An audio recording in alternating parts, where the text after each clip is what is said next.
Welcome to my 3-part series about the top 13 original movies you missed this decade. Me? Yes, you.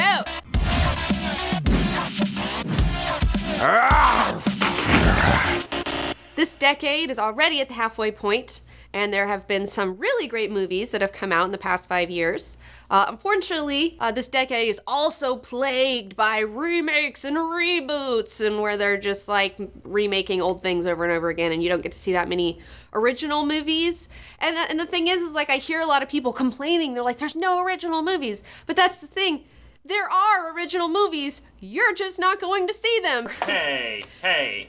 I'm offended. You pointed at me. It's a fact, you know. The thing is that kills me is, like, if you don't want to see remakes and reboots, then stop going to see them, even ironically. Just don't go see them, and instead go see movies that you may have never heard of before, like the ones on our list we're getting ready to talk about right now. Oh, okay. Tell me about them. Some of these movies bombed really terribly. Some of them made their money back. Some of them did all right. But the continuing line through all of these movies is that not enough people have seen them. Oh, well, I'll be the judge of that. I'll be the judge if I've seen it or not. Okay, well, here we go. In chronological order, I got a lot of these on Blu-ray. Some of them are on Netflix right now, so you don't have any excuses. First up, we've got Moon. Sam Bell reporting to Central. Everything running smoothly. Over and out. Rock and roll. God bless America. What's Moon? Moon stars one of my favorite actors, Sam Rockwell. I think that guy is such a treat. I don't know why he doesn't get more jobs. If I'm ever directing anything, I'm giving him a freaking call immediately. And he carries this film. I mean, he's such a great actor that he's able to carry this entire film. What's it about? I don't want to tell you too much about it because it's like kind of like some, if you like Black Mirror, you know, it's kind of got some sci-fi twists Never in heard it. that. What is it about? Oblivion ripped it off, but Oblivion ripped off every sci-fi, so, you know, I don't want to say which part of it is a ripoff, but... Okay, I'm not watching this unless you can tell me what it's about. I'll give you this much. Sam Rockwell, he is on the moon. He is by himself on this base, and he runs this kind of mostly autonomous system that gets some sort of gas or energy for the Earth and sends it back to the Earth, so everyone can have free energy at Earth. I don't know. But obviously, things go awry. I don't want to say too much. So definitely please watch Moon. If you haven't seen it already, this is a real living sci-fi movie, okay? This is a living, breathing science fiction film. What makes it living? What are you talking about? Well, I feel like there's a lot of science fiction films that come out that aren't really science fiction. They're more just action adventure movies set in space, which is not necessarily what the hardcore definition of science fiction is. What is the definition? Science fiction has challenging philosophical concepts to help us apes figure out how to be better human beings in the future. Also deals with technology and science things that we do not have yet, and they play a major role within the story. This definitely does. So again, if you're a big fan of Black Mirror and you love science fiction and you think Sam Rockwell's awesome, then this is the one for you. Unfortunately, despite Moon being highly rated, one of the best sci-fi movies of the year, it only made about $4 million, and when you compare that to something like Adam Sandler's Grown Ups 2, it makes for a real shame. Shame. Oh, jeez. Whoa, Jesus. Did you see the way those guys looked at us? The second movie you missed is Tucker and Dale vs. Evil, coming to you all the way from 2010. Well, I've never heard of that. Like Moon, Tucker and Dale vs. Evil only made about $4 million. It would take about 55 Tucker and Dales to equal the box office success of Grown Ups 2. What's it about? Okay, so I'm a big horror person, personally, and this takes on the concept of evil hillbillies. That's a thing in horror movies, like a subgenre is like evil hillbillies that'll kill you and eat you and stuff. And being from the South, like that's kind of this thing where you're like, come on, like we're not all fucked up hillbillies that are like incestuous and gonna eat your face. And Why, where are you from? Where are you from? Oh gosh, I'm from Alabama. It's true. The rumors are true. I'm from Alabama, born and raised. I heard that they don't have shoes yet in Alabama. Yeah, it's tragedy. No, We got your friend! they captured Allison! Okay, so you got these two rednecks. They're going out to they bought a lake house. They're going to go fix it up. They're so excited. They're going to go fishing. There also is another group of city kids, these teenagers, right? And they're going out to the lake to have their spring break, whatever weekend, you know. And they keep running into these redneck guys, and they think that these redneck guys are like those like evil redneck guys that are like incestuous and will eat your face off. But you really see it from the other side of these characters and how they're just like super nice guys, and they're like super not evil, crazy redneck hillbillies. So it's kind of a comedy of errors. There's a lot of miscommunications going on in this movie. She's just human. Why don't you go over there and talk to her? Talk to her? What in the world would I say? Whatever you say, just smile and laugh. It shows confidence. Smile and laugh. Okay. Do it. All right.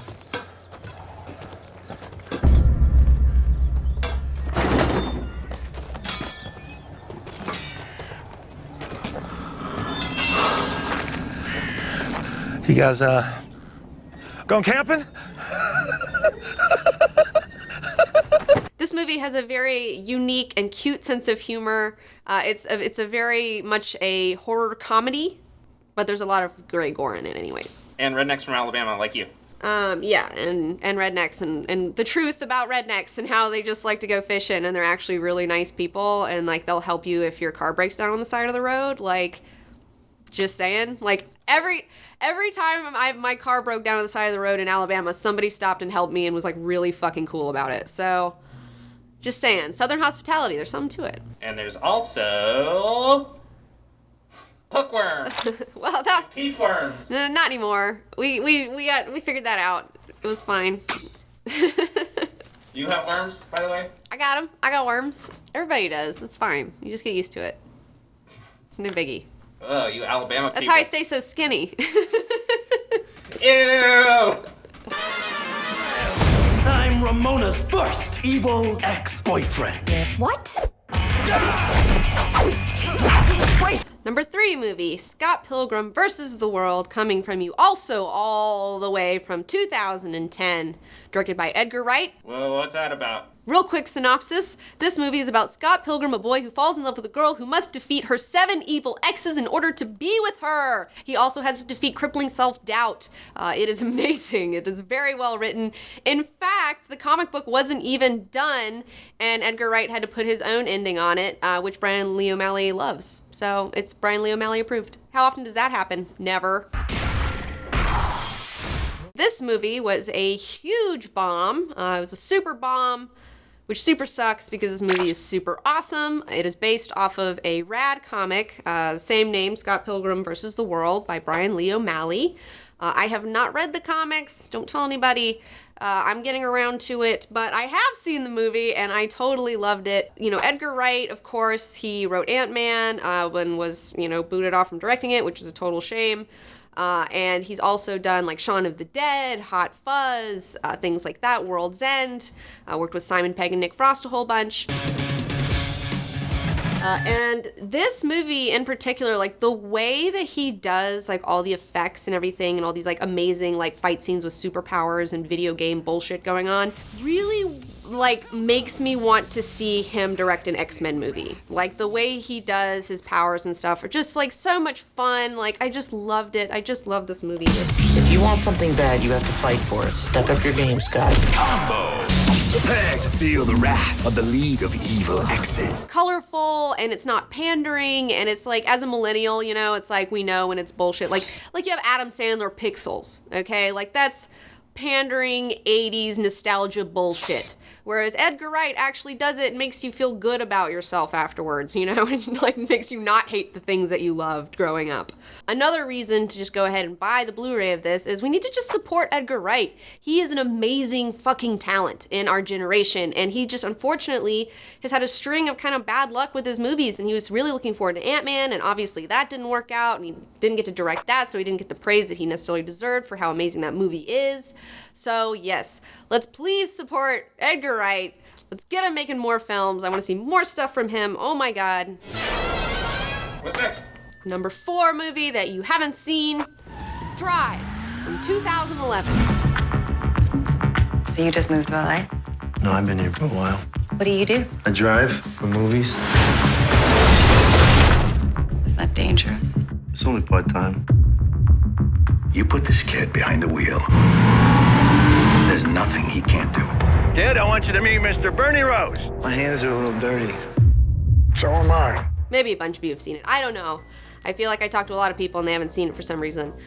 This movie, man, I had a family member who was like, you gotta see Drive. And like an asshole's like, whatever. And I didn't go see it. And then later on I saw it on Netflix and I was like, oh my God, why didn't I see this movie? You were so right. And I had to apologize. That's So how you good this personally movie feel is. bad for not seeing this in the theater? I personally feel bad for not seeing this in the theater. I do. Absolutely. It's directed by Nicholas Winding Refn.